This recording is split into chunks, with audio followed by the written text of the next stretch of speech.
Hi, it's Rebecca.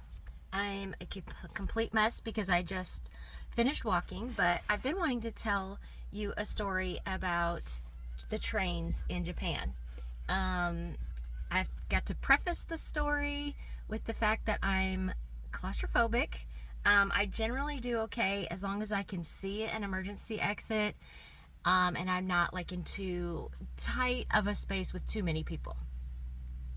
And most of the time I can just, do psychological tricks and keep myself intact. But obviously my daughter Julia is aware that I am claustrophobic, and so she can spot the signs coming. Anyway, so we went to Japan this year. It was amazing. The train system there is super cool and actually a lot of fun. We only got lost one time in a train station. Like, it was so huge. There was like so many platforms. I mean, like 10 or 11. And so we did get a little turnaround trying to figure out which platform to go on, but we finally figured it out and made our way. But it's really great because the trains come every 3 or 4 minutes. So, if you missed your train, just hang on a few more minutes. You'll get on the next one. And it takes you basically everywhere. And it was a lot of fun. It was a really neat experience. And there's just so many people, obviously. Tokyo is a gigantic city.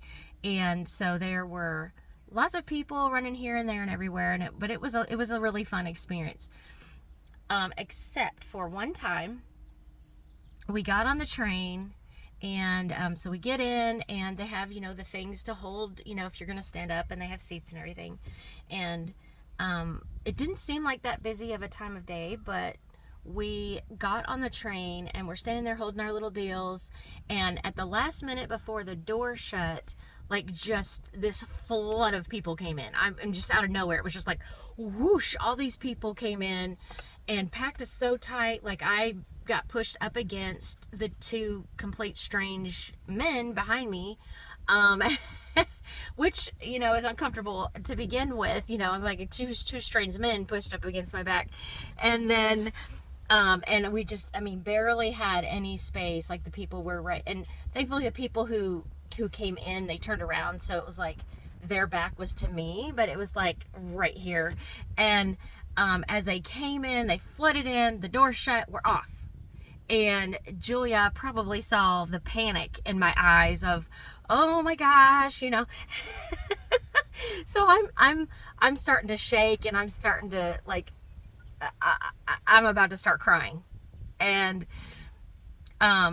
Julia's like, it's okay, Mom, it's okay, we're gonna be okay. And she's whispering this really quietly because it's super quiet. Even though there's 40 or so 50 people packed in this little train car, it's like dead silent.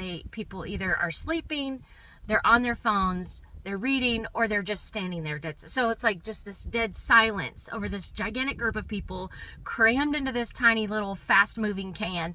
And I can feel like all the panic, just like welling up inside of me.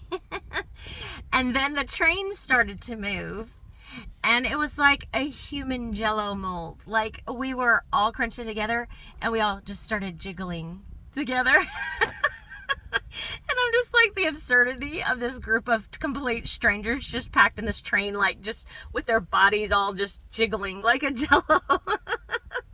And I started giggling. And we still had there was still a mask mandate. So we had a mask on, and I was kind of glad for that, because I was like, I just started giggling under my mask. And she's like, it's okay, Mom, it's okay. And I really literally had tears start coming out. And I'm like, if I don't laugh right now, I'm going to cry and I'm going to get hysterical. But I was like trying to not laugh out loud and trying not to jiggle too much, because I've got people pressed up against me. So I know if I'm giggling, I'm going to they're going to know. It was the most awkward, uncomfortable experience. But, thankfully I'm like, and what saved me is, like, it's 3 minutes. It's just going to be a few minutes, and I just kept telling myself it's going to be okay. And I just kept thinking about us all just jiggling there.